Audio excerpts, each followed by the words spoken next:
Hey everyone, Codex here. Today what we're gonna do is take a look at Fantom once again, just doing some technical analysis and taking a look at where the price could actually go over the next few days. So if that's something you are interested in and you find these videos helpful, make sure to subscribe to the channel, like this video and click on that bell icon so you get notified when I upload a new video. Also, I just wanted to say that we now have a Patreon account where you will find custom charts, articles about cryptocurrencies and their prices, tips on when to buy and sell. You will also be able to see what I personally buy and sell as well as my average buy prices, and all of this for only €9 a month. So check it out if you are interested, of course. And without further ado, let's get into this one.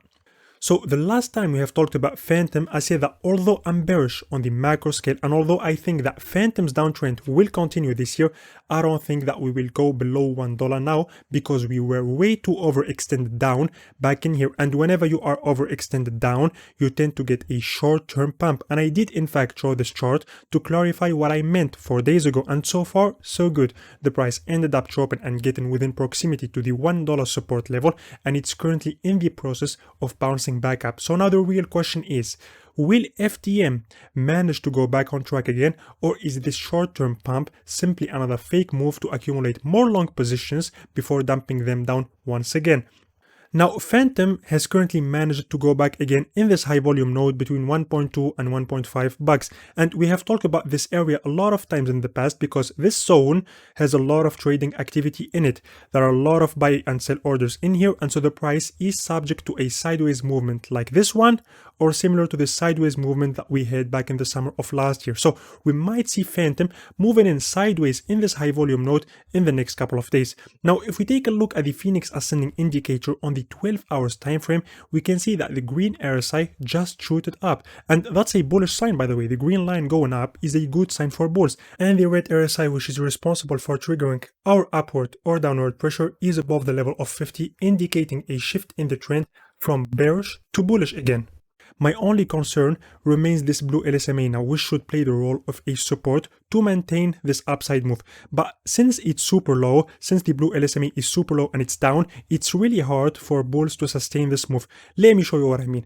If we go back in here, for example, we can see that we had a decent move to the upside when the green line and the red RSI went up, but it wasn't sustainable, and that's simply because the blue LSMA wasn't above this mid-yellow line, which is the level of 50, to support the upward pressure.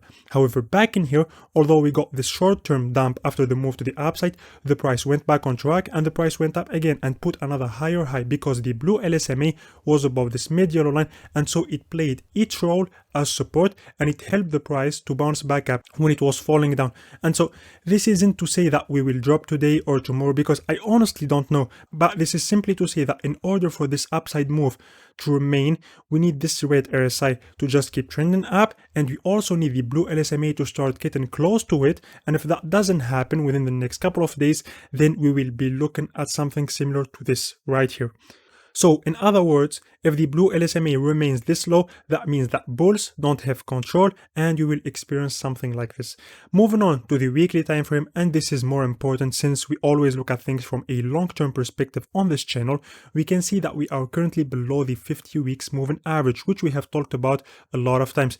We have talked about this moving average many times already because back in the last 2 times when FTM crashed, the 50 weeks moving average played its role as support. The price found its basis around the blue line and it managed to bounce back up and to rally again. We have experienced that in November of 2020 as well as in the summer of last year. However, back in March of 2020, for example, we have seen FTM lose a lot of its value against the US dollar amid dropping below the moving average. And so now the question is, will FTM manage to go up again above our blue line, above our 50 weeks moving average? This week isn't over yet and we really need to close above the MA, which is currently at roughly 1.3 US dollars, and so we will see. We have still got 3.5 days to go, and so if Fantom manages to pass this test, then things will surely start looking better. So that was about it, guys, for today. Thanks for sticking by till the end. Don't forget to leave the video a thumbs up. Make sure to subscribe to the channel. Leave a comment if you feel comfortable doing so, of course. Have a nice day and peace.